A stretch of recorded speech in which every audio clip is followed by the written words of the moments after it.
First information होता क्या है? एफआईएम नए व्यक्ति को जानने का और खुद का परिचय करने का सबसे अच्छा माध्यम है। एफआईएम में होता है क्या है, हम और सामने वाले के बारे में जानते हैं।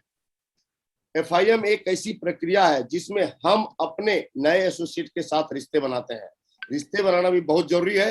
एफआईएम जैसी एफआईएम होगी उसकी वैसी ही राय बनी, सिस्टम, कंपनी और हमें लेकर। अगर आपने ठीक से एफआईएम नहीं किया तो कुछ दिन के बाद बोलते हैं यार ठीक कंपनी नहीं, यार हमें तो इन्होंने जो है जोड़ा था 2 साल पहले और हमें तो कुछ बताया नहीं, हमें तो सिर्फ पैसा लिया और छोड़ दिया हमें, और हमें कुछ है। लेकिन वही दूसरा व्यक्ति अगर उसको ठीक से बताता है, बोलता है अगर मैं आपको सिस्टम के सही बारे में सही जानकारी दूं तो बंदा जो है काम करना शुरू कर देता है। वो बंदा ही डायमंड हो सकता है, वही बंदा यूनिवर्सल करोड़ हो सकता है, वही बंदा करोड़ हो सकता है। लेकिन अगर एफआईएम ठीक से आपने नहीं किया तो खुद तो अपने क्या बोलते हैं, खुद तो अपनी जिंदगी बर्बाद करते हैं और सामने वाले की जिंदगी बर्बाद करते हैं। इसलिए मैं सभी से नम्र निवेदन जरूर करूंगा, एफआईएम ठीक से कर दिया जाए। एफआईएम क्यों जरूरी है? क्यों बिना एफआईएम का काम नहीं चलेगा क्या? ज्वाइन करने के बाद काम नहीं, कुछ कभी नहीं काम चलेगा। कुछ लोग बोलते हैं कि डीडी तो निकल रही है लेकिन लोग काम नहीं कर रहे हैं। कारण एक ही है, एफआईएम का नहीं है। बहुत लोग मिलते हैं, आपको मिलेंगे, मुझे भी मिले हैं और लोग मिलते भी हैं। आज भी लोग बोलते हैं सर मैंने जो डीडी तो बहुत निकाल दिया, एक सप्ताह में 10-10, 20-20, 25-25 डीडी निकालते हैं और दूसरे सप्ताह में बोलते हैं, बोले सर उनका एफआईएम, बोला नहीं हुआ। क्यों नहीं हुआ? तो बोला कि सर समय नहीं मिल रहा है। एफआईएम के द्वारा हम नए व्यक्ति को सिस्टम के रास्ते पर ले जा सकते हैं। उनको हम सिस्टम के बारे में बताते हैं, तब जब सिस्टम जैसे हमारा कंपनी है उसके बारे में सब कुछ बताते हैं तभी उसको पता चलता है।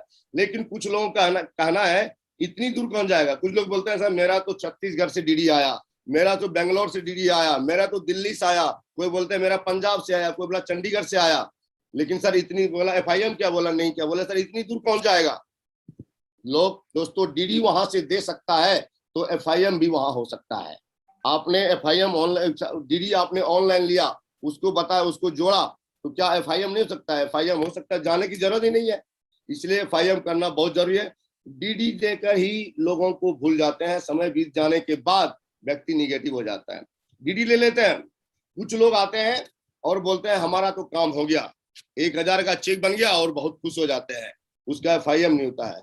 मैक्सिमम लोग गलती करते हैं कि उनका एफआईएम नहीं करते हैं।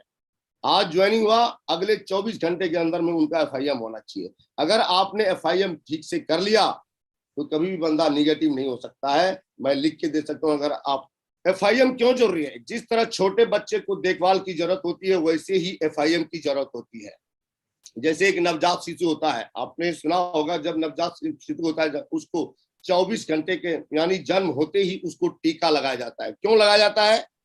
कि इसको जो कोई भी वायरस उसको अटैक न कर पड़े तुरंत, क्योंकि वायरस जो है बहुत बड़ा खतरनाक होता है। जब बच्चा जन्म लेता है, मनुष्य इस दुनिया में आता है तो उसको वायरस बहुत अटैक करती है, इसलिए तुरंत उसको टीका लगाया जाता है। उसी तरह आपने किसी भी आदमी का जो ज्वाइनिंग करा, अगर आपने 24 घंटे के अंदर में अगर आपने एफआईएम उसका नहीं किया, और आजकल तो 24 घंटे वेट करने की जरूरत नहीं है, आजकल तो तुरंत एकदम आपने अभी जोड़ा और अगले 1 घंटे में एफआईएम कर सकते हैं। क्यों? कि मार्केट में बहुत जो है 95% लोग जो है निगेटिव तत्व घूम रहे हैं। इसलिए उनसे बचाने के लिए, उनसे अटैक होने से बचाने के लिए उसको आप एफआईएम करना बहुत जरूरी है। इससे पहले कि वो किसी से बिजनेस के बारे में किसी से मिले, आप जरूर उनको सिस्टम के बारीकियों को समझाएं। बिजनेस की सही तस्वीर दिखाने के लिए एफआईएम करना जरूरी है। आप देखिए, जैसे आपने बोला कि जो है यहाँ पर डायमंड भी बन सकते हैं, आपने बोला उसको डायमंड बन सकते हैं, यहाँ पर आप जो है बड़ी बड़ी टीम का निर्माण कर सकते हैं। अब वो करेगा कैसे? अगर आप करेगा कैसे उसके बारे में बताना जरूरी है। आपने कोशिश करा, अगर बोलते हैं आप यहाँ, आपने बोला उसको, आपने उसको प्लान जब दिखाया और लास्ट में बोलते हैं आप इस बिजनेस में आकर डायमंड बन सकते हैं, लेकिन आपने उसको दिखाया ही नहीं, तो कैसे पता चलेगा कि यहाँ लोग डायमंड भी बनते हैं? इसलिए कुछ बहुत ही सक्सेसफुल डायमंड्स की बहुत वीडियो पड़े हैं, कम से कम 1-2 वीडियो जरूर छोड़ा दिखाएं, 2-3 मिनट का। एफआईएम करेगा क्यों, एफआईएम क्यों करना हो तो आपको पता चल गया, लेकिन कैसे करें। अगर आप नए हैं तो आप अपने अपलाइन के साथ में ही FIM करने जाए। कुछ लोग जाते हैं, ना उनको कंपनी के बारे में पता है, ना सिस्टम के बारे में पता है, और कुछ भी नहीं पता होता, और उसको जाके बोलते हैं FIM को। बोला हाँ क्या है? बोला क्या बताया? बोला कि सर मैं बता दिया, कि कंपनी के बारे में बता दिया और मोटी मोटी बातें बता। अगर मोटी मोटी बातें बताया ना अपने, मोटा मोटा काम भी करेगा और आने वाले समय में कुछ भी नहीं करेगा वो। इसलिए लोग बोलते हैं मोटी मोटी बातें का। इसलिए अब समय के पाबंद रहे।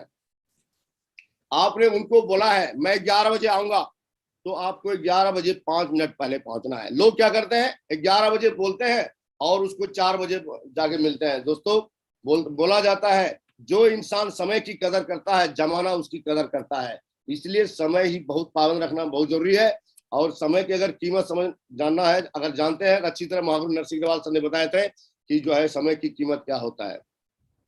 जब भी FIM के लिए जाते हैं तो ड्रेस कोड का विशेष ध्यान दें। कुछ लोग जाते हैं अरे कोई बात नहीं, अभी तो जुड़िया, अभी क्या जरूरत है। जोड़ने से पहले खूब एक्साइटेड रहते हैं लोग। प्लान यानी किसी आदमी को बिजनेस में लाने से पहले खूब एक्साइटेड रहते हैं, खूब अपना ड्रेस कोड अच्छी तरह पहन के जाएंगे। लेकिन जब वो बंदा जुड़ जाता है, उसके बाद बोलता है यार चलेगा, कोई फर्क नहीं पड़ता है, जींस में पैंट टी शर्ट में चलेगा, क्या फर्क पड़ता है। तो कहने का मतलब, आप प्लान दिखाने से पहले, जोड़ने से पहले जितना एक्साइटेड थे, उससे ज्यादा एक्साइटमेंट उसके सामने या उसके साथ रहना है DD लेने के बाद ही। साधारण नॉर्मल तरीके से बात करें, कोई ज्यादा बढ़ा चढ़ा कर ना बोले। जब आप अपने एसोसिएट्स मिलते हैं तो हालचाल, अगर आप जैसे मिलते हैं तो उसके बारे में, उसको जैसे अपने परिवार के बारे में, उनके खुद के बारे में बात करें। लोग जो है क्या करते हैं, जैसे जुड़ा और बोलते हैं हाँ सर प्लान दिखाए लोगों को, क्या DD निकला नहीं निकला। अरे भाई उसके पहले उसके बारे में पूछो यार, क्या हाल समाचार कैसे है, नहीं है। लोग जो DD की बात करते हैं। इसलिए इन फ्यूचर आप कभी भी उनसे मिलते हैं या करते हैं FIM, तो कभी डायरेक्ट DD से बात नहीं करना, पहले उनसे हाल समाचार पूछना है, उन कैसे हैं, उसके बाद ही आगे बात करना है। अपने सीनियर का परिचय करें। लोग जो है अपने सीनियर के बारे में बताते नहीं, अपने मुंह मियां मिट्टू बनने बोलते हैं, हम ही सब कुछ है। इसलिए अपने सीनियर के बारे में जरूर बताएं, और सीनियर के बारे में आप एडिफिकेशन जरूर करें। क्योंकि बोला जाता है एडिफिकेशन से आप किसी भी आदमी को एजुकेशन एक ऐसा चीज है, आपने सुना होगा, एजुकेशन में इतनी बड़ी पावर है। अगर एजुकेशन आपने सही कर दिया, बंदा मोटिवेट हो जाता है। आपने सुना होगा ओसामा बिन लादेन ऐसे मोटिवेट करता था, आदमी जान तक देने के लिए तैयार हो जाता था। इसको बोलते हैं एजुकेशन और मोटिवेशन। यानी एजुकेशन आपने सही किया, बंदा मोटिवेट हो जाएगा। और मोटिवेट खुद भी रहना बहुत जरूरी है, उसके रहने से नहीं होगा, सामने वाले के लिए खुद भी मोटिवेट रहना पड़ेगा। FIM में करना क्या है? FIM में करना क्या है? FIM सबसे पहले उस व्यक्ति से बिजनेस से जुड़ने का कारण, आपको कारण पता करना, उस बिजनेस में क्यों जुड़ा। अगर आपने सही रीजन नहीं पकड़ पाया उसको, तो बंदा आपके साथ काम कभी भी नहीं करेगा। लेकिन एक बात तो तय है, अगर वो बंदा आपको DD दिया है तो कोई ना कोई रीजन जरूर है। तो उस रीजन को कैसे इस बिजनेस में उसका FIM करने के बाद उस रीजन को कैसे रिसॉल्व किया जाता है, कैसे बड़ी टीम का निर्माण कर सकते हैं, उसके बारे में जरूर बताएं आपको। और उसको पर्पस पूछना है कि इस बिजनेस से आप क्या कर सकते हैं, इस बिजनेस में आप क्या क्या कर सकते हैं, कहां तक पहुंच सकते हैं, आने वाले समय में आपका फ्यूचर क्या होगा, उसके बारे में जरूर बताएं। यानी सबसे पहले उस व्यक्ति से जुड़ने का कारण जरूर पता करें। कंपनी के बारे में बताएं। लोग क्या करते हैं, कंपनी के बारे में पहले सक्सेस मैंने कुछ ना कुछ उल्टी पाली तोड़ मरोड़ के बताते हैं। इसलिए पहले तो खुद को पता होना चाहिए, आपको बारीकी से पता होना चाहिए कि कंपनी का हेड ऑफिस कहाँ है, कंपनी कब खड़ी हुई, कंपनी का हेड ऑफिस कहाँ है, कंपनी के डायरेक्टर्स क्या है, इनके बारे में बताना बहुत जरूरी है। कुछ लोगों को आज भी पता नहीं होगा। जुड़ने के बाद मैंने बहुत लोगों से बात किया, बोला मुझे पता ही नहीं है। आपको पता होना चाहिए ऑफिस कब रजिस्टर्ड, कब हुई,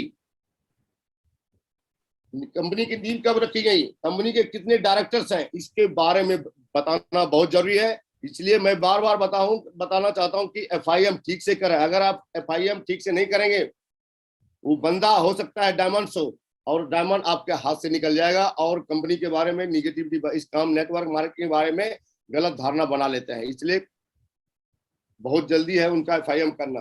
कंपनी के बारे में कुछ ही डॉक्यूमेंट्स लगाया हूँ, आप लोग जो है वेबसाइट पर इसको डाउनलोड करके रखें, और ये उस समय दिखाएं जब जरूरत हो, ज्यादा इसको शो करने की जरूरत नहीं है। लेकिन साहब जब FIM कर रहे हैं तो उसको जरूर दिखाएं, कुछ डॉक्यूमेंट दिखा दो, और उसको बता सकते हैं कि आप गूगल पर भी आप उसके बाद बताना है बारीकियों से कैसे आपने लिस्ट बनाना है। और लिस्ट में उसका लिस्ट बनाते समय आपने कैसे लिस्ट बनाना है वो आप सभी को पता है, कैसे लिस्ट बनाएंगे। अगर उसको विदिन 1 वीक का चेक आपने बनाने का उसको रास्ता बता दिया, उसके साथ लग करके काम किया, तो बंदा कभी भी निगेटिव नहीं हो सकता है, और बंदा कंफर्म जो है इस काम को करेगा। और दूसरा, अवार्ड रिवार्ड जो कंपनी का टारगेट्स निकलते हैं उनके बारे में जरूर बताएं, और उनकी हॉट लिस्ट के कुछ नाम तुरंत लिखवाएं।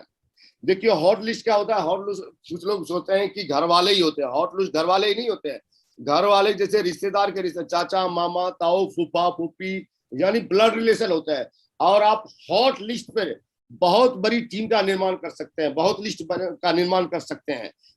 हॉट लिस्ट में रिश्तेदार इतने होते हैं, बहुत ऐसे रिश्तेदार हैं आप वो बंदे गए भी नहीं होंगे, सालों से 2 साल से 5 साल गए भी नहीं होंगे, इतनी बड़ी लिस्ट होती है हॉट लिस्ट की। इसलिए जो है हॉट लिस्ट पर ज्यादा फोकस करवाएं, और कोशिश करें, कोशिश ने उस समय कम से कम 10 20 50 नाम जरूर बैठ के लिखवाए। कुछ लोग बोलते हैं लिस्ट बना लेना, कुछ लोग बोलते हैं नाम लिख लेना। अरे भाई नाम कभी नहीं लिखेगा, आप सोचिए खुद से, क्या मैंने नाम लिखा था? आप बोले होंगे कि सर मेरे को मोबाइल में याद है, मोबाइल में मेरा लिस्ट बना हुआ है। तो दोस्तों खुद से पूछिए कि आप जैसे 10वीं क्लास में या 5वीं क्लास में पढ़ा होगा, अपने मैथमेटिक्स में कितना नंबर आया था आपको, या आपको याद है क्या? याद नहीं हो दोस्तों, इसलिए लोग बोलते हैं लिस्ट बनाने में, नाम लिखने में, लिस्ट बनाने में गलती कर देते हैं। इसलिए हॉट लिस्ट का तुरंत नाम लिखवाए, वहां पर सिस्टम की बेसिक जानकारी होती है। प्लान और ट्रेनिंग को अटेंड करने के बारे में बताएं, जो वीकली ट्रेनिंग होता है उनके बारे में जरूर बताएं। फ्राइडे को ट्रेनिंग है, बुधवार को ग्रुप मीटिंग होती है, उसके बाद संडे को वेन्यू होता है, इसके बारे में जरूर बताएं।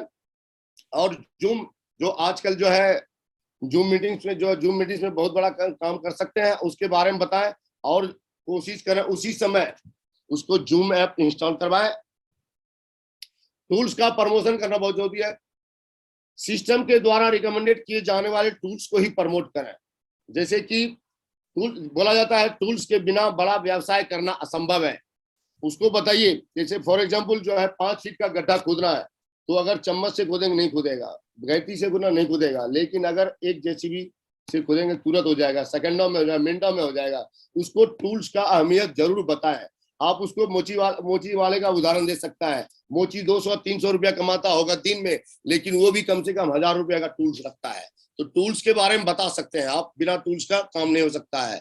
और उनको ये चीज बताएं, रोजाना 30 मिनट किताब पढ़ने के लिए जरूर बताएं, क्योंकि किताब बहुत अच्छी दोस्त है। क्योंकि जितने भी लोग सक्सेसफुल है उन्होंने जो है किताब को पढ़ने के लिए बताया। हमारे जो है ग्रेट मेंटर सब बताते हैं किताब पढ़ना बहुत अच्छी बात है, और पढ़ना भी चाहिए। आप फालतू किताब ना बताएं, जैसे बुक ऑफ द मंथ जो भी होता है हमारे ग्रेट मेंटर्स बताते हैं, उसी बुक्स को प्रमोट करें।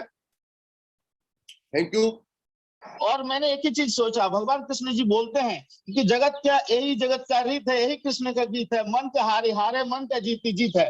जो व्यक्ति मन से नहीं हारता है, जो उस व्यक्ति का मन को मना लेता है जो मैं भी जीत सकता हूँ, मैं भी कर सकता हूँ, तो व्यक्ति 100% कर लेते हैं। और इस बिजनेस में जो ग्रेटिट्यूड का भाव है, इस बिजनेस में भगवत गीता में लिखा है महागुरु जी, जिस व्यक्ति ने बड़ा काम करना चाहता है, जो औरों को मदद करना चाहता है, जो औरों को हेल्प करना चाहता है, उनके पास 100% हो जाता है महागुरु जी। और मैंने सारे चीज को फॉलो किया, और आपका लगातार जूम मीटिंग में आता हूँ, लगातार जूम मीटिंग को फॉलो करता हूँ, क्योंकि मैंने एक ही चीज सोचा कि सक्सेस अगर होना है तो जूम मीटिंग को कभी भी मिस नहीं करना।